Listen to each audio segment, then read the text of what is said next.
El Colegio de Sinaloa presenta En Curso, una ventana a las actividades de El Colegio de Sinaloa. Trabajo, arte, ciencia, investigación, expresión. En Curso. Comenzamos.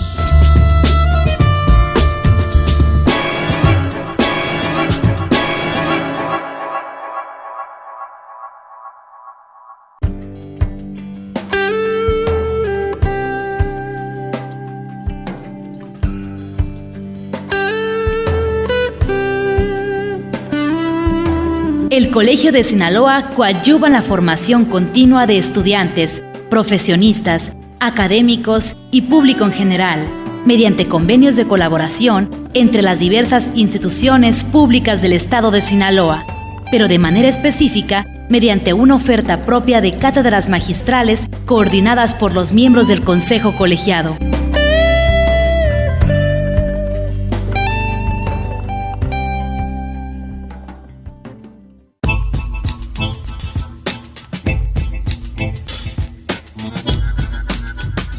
Hola, ¿qué tal, amigos radioescuchas? Yo soy Gerardo Osornio y esto es En Curso, el programa de El Colegio de Sinaloa.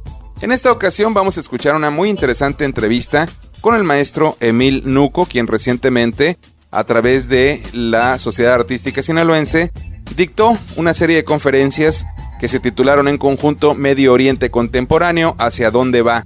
Verdaderamente interesante escuchar a esta persona que es especialista en religión islámica y que ha estudiado mucho el fenómeno del Islam a través del mundo. Y bueno, usted sabe que uno de los temas más interesantes y más polémicos de los últimos días es precisamente la presencia ya en Europa a través de atentados terroristas por parte de grupos radicales islámicos. Verdaderamente el mejor momento para escuchar esta entrevista y bueno, la tenemos aquí para usted en este programa. Vamos a escuchar al maestro Emil Nuco.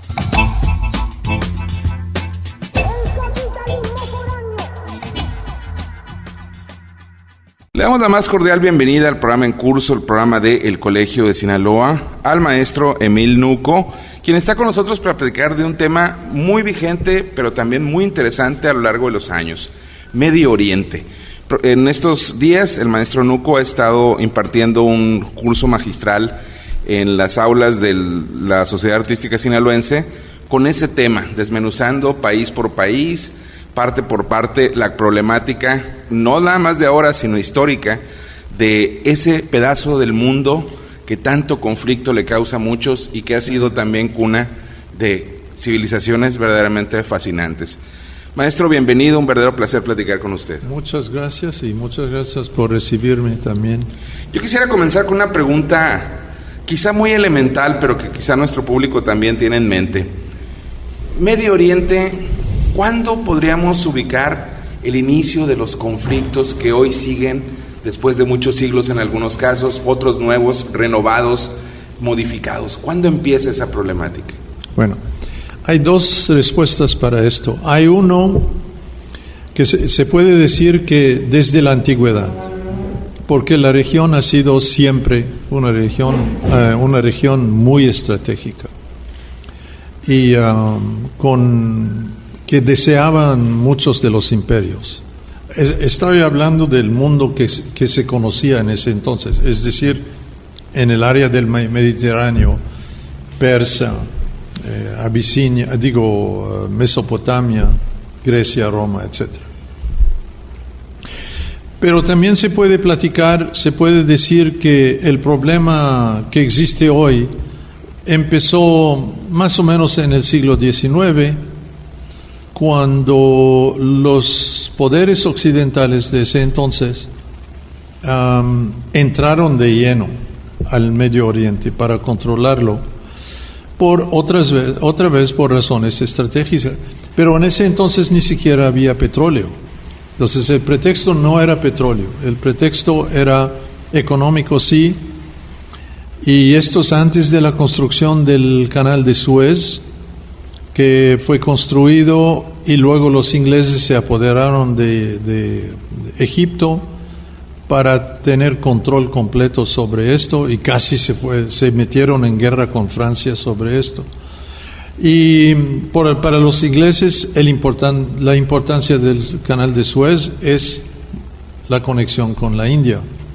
Es decir, en fines del siglo XIX hubo literalmente una carrera hacia África, el Medio Oriente, para colonizar, para apoderarse de países. Entonces, lo que vemos ahorita en el Medio Oriente, yo creo que es un desarrollo, algo que está pasando que tiene que ver con el hecho que cada uno de los países en el Medio Oriente es artificial. No es un país natural. ¿Eran regiones? Sí. Pero países con fronteras, etcétera, no. No tenían el concepto. No tenían este concepto porque eran parte del Imperio Otomano. Entonces, cuando empiezas a hacer esto, igual hicieron lo mismo en África. Por esto hay también otros problemas en África. Ahora, los problemas en África son agudos para la gente de allá, pero a nivel mundial no tanto porque no tienen, aparte de diamantes, cosas como marfil, etcétera, no tienen petróleo todavía. Y qué suerte que tienen que no lo tienen. Pero en el Medio Oriente, fines del siglo XIX, inicios del siglo XX, se descubrió petróleo. Y de ahí el efecto dominó. Entonces, yo diría que es el gran dibujo de lo que está pasando allá. Recientemente, digamos unos 4 o 5 años, hubo movimientos sociales muy importantes que terminaron en algunos casos con dictaduras, hubo cambios de gobierno, después en muchos países también hubo más convulsión a partir de los nuevos gobernantes, llegaron otros grupos, en fin. ¿Cuándo o cuál fue la razón por las que hace, digamos, 5 años estalló todo este movimiento que muchos llaman la primavera, muy parecida a la primavera de Praga en algún momento de la historia de Europa? Sí. Y que, bueno, pues han incluso vinculado a las redes sociales como un detonador. ¿Cuándo empieza y por qué razón estos últimos movimientos? Mire, la primavera árabe, que se volvió en la pesadilla árabe, era un proceso que empezó en Túnez, ese país chico, que no tiene importancia estratégica para el occidente, porque no tiene petróleo. O sea, lo que sí tiene es turismo para Europa, para los franceses, etcétera. Era una colonia francesa, pero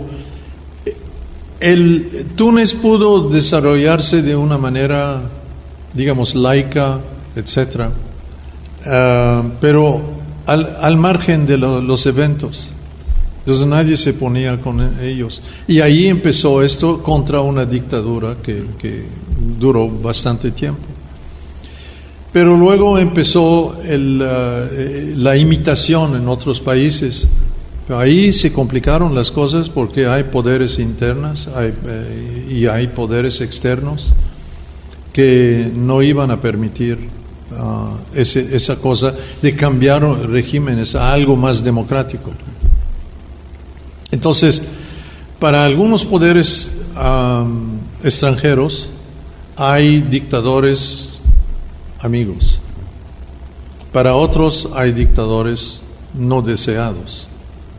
Los dos son iguales, son dictadores. Pero, por ejemplo, en Siria sí hubo un levantamiento, digamos, para derechos, para la democracia, que fue de repente, rápidamente, se desbarató, pero poderes externos tomaron ventaja de esto y empezó la guerra. O sea, esta guerra que se llama hoy en Siria, a la cual nos referimos hoy, no tiene nada que ver con derechos humanos, no tiene nada que ver con libertad, etc.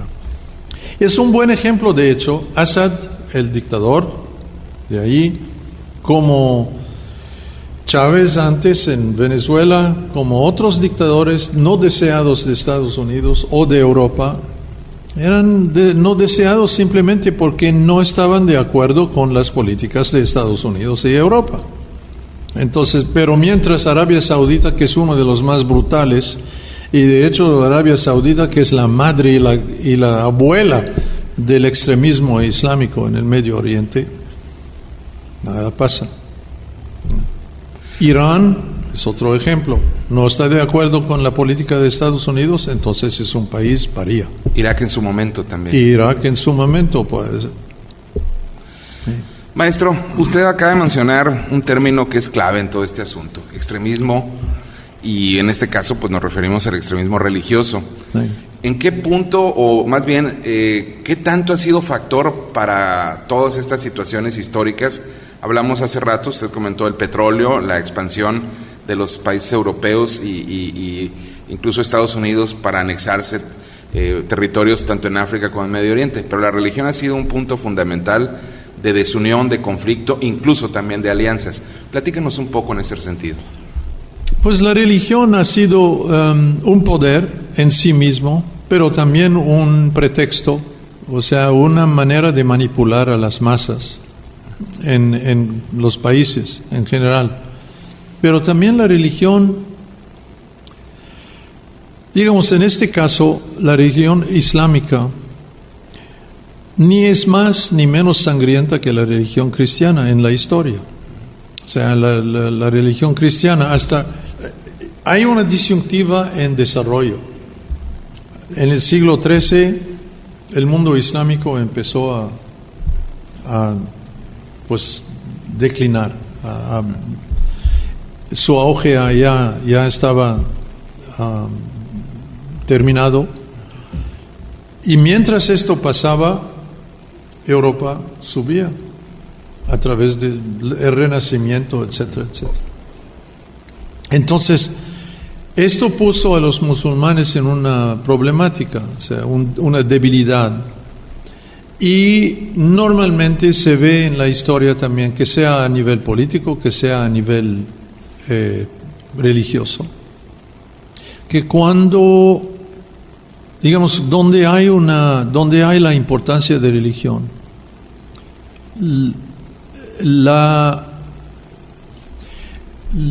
la dificultad que tiene un país que antes tenía una gran gloria y ahorita ya no tiene nada. Hay una clase siempre, hoy en política se les dice derecha o no sé qué, así. Hitler era un buen ejemplo de esto en Alemania. La miseria a la que fue condenada Alemania después de la Primera Guerra Mundial creó a un Hitler que subió y dijo, yo tengo la respuesta. En este caso, en el Medio Oriente, hay mucho eco también, no de un Hitler, sino que ahí hay facciones también que dicen, estamos como estamos porque hemos desobedecido a Dios. Y que no seguimos el Corán, no seguimos la palabra de Dios, etcétera, etcétera. Y esto es una manera de refugiarse y abrigarse del mal estado en que estamos. Y es muy fácil. En Estados Unidos hay esta misma tendencia entre algunas de las iglesias evangélicas que si tengan la oportunidad a armarse, digamos, pueden llegar al mismo. O sea, cada religión, especialmente la religión monoteísta, tiene una semilla de imposición violenta. La semilla del fanatismo y del fundamentalismo. De hecho, la palabra fundamentalismo viene del cristianismo, no del Islam. Entonces es un desarrollo que está pasando que creo que es natural, es desafortunado, es sangriento, es trágico, pero hay mucha gente que se siente con la espalda al muro, a la pared, y están buscando una salida. Entonces es muy fácil manipularlos con algo así. El Colegio de Sinaloa presenta el libro Las mujeres en Sinaloa durante la Independencia, 1810-1821, de Azalia López González. En esta obra se recoge un vistazo de Sinaloa en el periodo independentista, donde el lector podrá descubrir el contexto en el que transitaron las mujeres, quienes iban del espacio privado al público, convirtiéndose en comerciantes e insurgentes. Pelearon por sus derechos legales, denunciaron arbitrariedades en su contra, superaron la esclavitud y las normas impositivas dentro del matrimonio. Libro dividido en 7 capítulos, viene acompañado de fuentes documentales y una paleografía modernizada. Las mujeres en Sinaloa durante la independencia está disponible en Rosales 435 Poniente.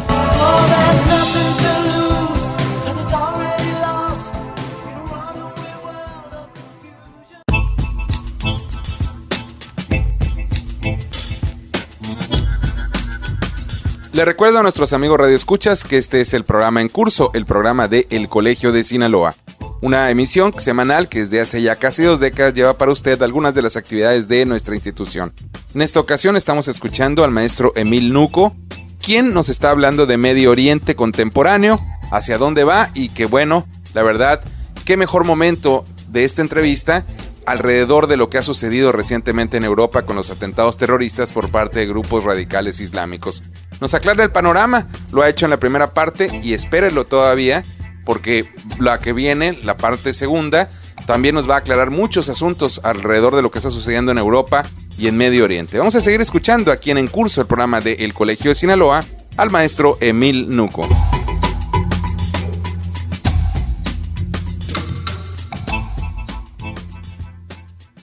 Maestro, Israel aparece después de la Segunda Guerra Mundial, se coloca en medio de una zona grave, conflictiva, llega a tomar un espacio entre otras religiones, catolicismo, el islamismo, y ha sido también una presencia violenta en los últimos 30 o 40 años, anexándose territorios de Palestina, combatido por los aliados de Palestina. Esta última pues también tuvo un periodo muy violento en algún momento de la historia reciente. ¿Qué papel ha jugado la presencia de Israel y su política exterior actual, a la que se acusa de ser anexionista, represora, en fin? Israel es una... Hay gente que la describen como el último experimento colonialista europeo en el mundo. Es decir, porque los israelíes, los que establecieron el Estado de Israel en 1947-48 y que se instalaron allá con el consentimiento y con el acuerdo de Inglaterra, que de hecho querían a esa gente allá, por las razones estratégicas, el canal de Suez. Pero entonces culturalmente Israel no pertenece allá, en esa zona. Entonces hay esta disyuntiva de cultura. Son europeos que se instalaron. El problema con Israel es bastante simple, bastante claro. Allí el asunto es que una gente de otra parte del mundo se apoderaron del territorio de gente que ya vivían allá. Entonces es un conflicto sobre territorio, no sobre religión. La religión, otra vez, a veces juega, aún ahorita con algunos grupos palestinos que son de tinte islámico, lo utilizan, pero al fin y al cabo es una cuestión de terreno, de tierra. Entonces, 6 millones de palestinos en exilio no nacieron allá, nacieron en Palestina, o claro, son descendientes de los que se huyeron. Mi propia familia tuvo que salir, una parte de mi familia. Yo soy de Líbano, pero tenía una tía, un tío que vivían en Palestina y salieron con una maleta pensando que van a regresar en un par de semanas cuando se terminan los combates o las riñas que había, pero nunca podían regresar, nunca. Entonces, y perdieron casas, y perdieron terreno, perdieron huertas, perdieron todo, o sea. Entonces, ese es el problema. Pero también Israel ha sido una problemática política y militar. Es el quinto poder militar en el mundo. Tiene, no sé, como 200 armas nucleares. Obviamente, otra vez, nadie dice nada de esto, ¿verdad? Claro. Pero Irán, que está bien lejos de desarrollar algo, la quieren invadir, la quieren destruir. Pero bueno, entonces es una amenaza real en el Medio Oriente. Pero también ha sido un pretexto por las dictaduras que se establecieron en los países alrededor como pretexto para no desarrollar sus países, etc. O sea, es decir, que vamos a desarrollar, vamos a hacer más escuelas, subir el nivel de vida de la gente, etc., una vez que se acaba con Israel. Eso es un pretexto, es una hipocresía. ¿Que Israel es una amenaza real en el Medio Oriente? Sí. Y en parte los pretextos que utilizan tienen raíces correctas, porque hay mucho dinero del presupuesto entra en armamento, porque al fin de cuentas ahí está el poder, el quinto del mundo, claro. Y los otros no pintan. Los países árabes no pintan en términos militares. Pero también ha sido ese pretexto que mencioné para evitar el mejoramiento de la sociedad. Mientras pasa. Mientras también las sociedades terminan con básicamente lo que está pasando aquí. Una capa chica de muy ricos y una capa inmensa de pobres. Maestro, la aparición o el crecimiento de ISIS sí. Ha sido, en muchos casos, los medios de comunicación le han dado mucha atención, aparentemente un factor detonante de muchas cosas. Sí. Yo, en lo particular, en el escaso entendimiento que tengo de lo que sucede ahí, me parece que no es tan así, sino es un asunto que tiene mucha historia detrás. Pero en un momento dado puede ser un factor que enrarezca más la situación, o ya lo es de hecho. ISIS es una creación reciente, pero la madre de ISIS es la ideología, una ideología sectaria particular y peculiar a Arabia Saudita, que ha exportado un tipo de islamismo extremo en la región, y lo financian y tienen el dinero para hacer esto. Ahora, que si el reino de Arabia Saudita financia a ISIS, no sé, pero que hay muchos ricos en Arabia Saudita, saudíes, que le dan contribuciones, etcétera, en nombre de religión, es bien claro. Es bien claro. Igual de Qatar, igual de... Okay. Y les conviene, por ejemplo, hay una cosa que Qatar, el estado de Qatar, que es un emirato allá al sur de Kuwait y de Arabia Saudita, en la orilla del mar, del Golfo Pérsico, que quieren desde hace mucho lanzar un oleoducto a través de Siria para vender a Europa. Pero Siria sí siempre ha dicho que no. Y si esto cuadra con el interés de Rusia, porque Rusia no le conviene tener este oleoducto, porque Europa depende de ellos. Entonces hay... Sí, otra vez el petróleo y la injerencia extranjera, ¿no? Y ahora, o sea, es una rama extrema de Al-Qaeda, ISIS. O sea, hay siempre en el Islam movimientos reformadores que se vuelven en algo pasible o algo hostil, militante. Y Al-Qaeda es uno, ISIS es como un derivado de esto. Entonces es una larga cosa, pero que vamos a explicar o entrar en esto en el curso. Claro que sí. Maestro, nos queda muy poco tiempo, pero me gustaría que en su punto de vista, su opinión, en pocas palabras, nos dijera cuál sería el problema más urgente a solucionar o a tratar de solucionar por parte de los países árabes y todos aquellos factores que inciden ahí. ¿Cuál sería el más urgente? Híjole, pues mira, el desarrollo nacional, el desarrollo de la gente. Pero yo veo el futuro a corto plazo, por lo menos a corto plazo, como algo con pesimismo. Porque bajo condiciones de guerra es difícil desarrollar, es difícil. Entonces, a ver.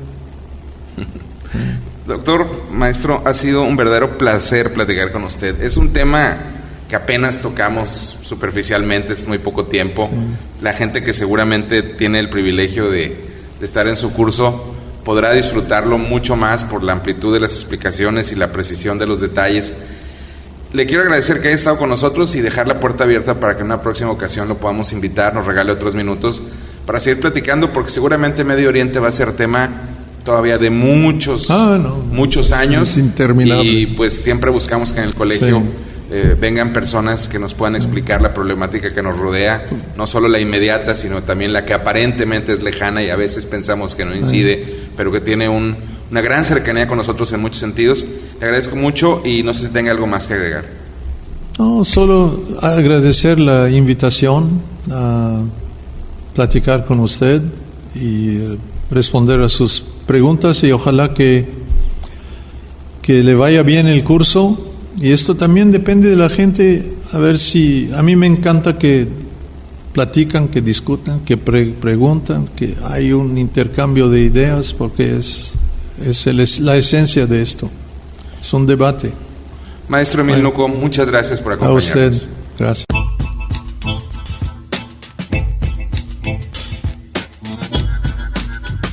Hemos escuchado aquí en Curso, el programa de El Colegio de Sinaloa, al maestro Emil Nuco, especialista en religión islámica, quien nos ha hablado largo y tendido y además de manera detallada de algunos de los fenómenos que están sucediendo en Medio Oriente y que, bueno, usted ya sabe, han llegado a Europa a través de atentados terroristas que recientemente fueron la atención del mundo. Verdaderamente interesante esta entrevista y estoy seguro también que reveladora para usted y para mí y todos los que tuvimos la oportunidad de escucharla. Vamos a despedir el programa, le queremos agradecer su atención a esta emisión y también invitarlo para que se quede en compañía de esta emisora, pero también para que se sume a las diversas actividades de El Colegio de Sinaloa.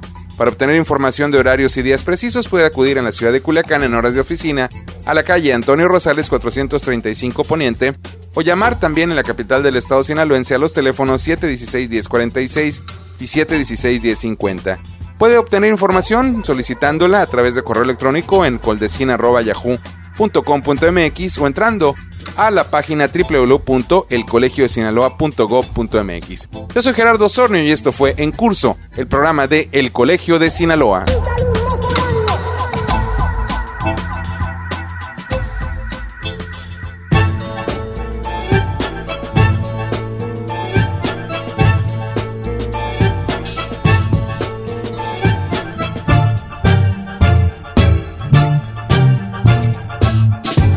Este fue En Curso, una ventana a las actividades de El Colegio de Sinaloa.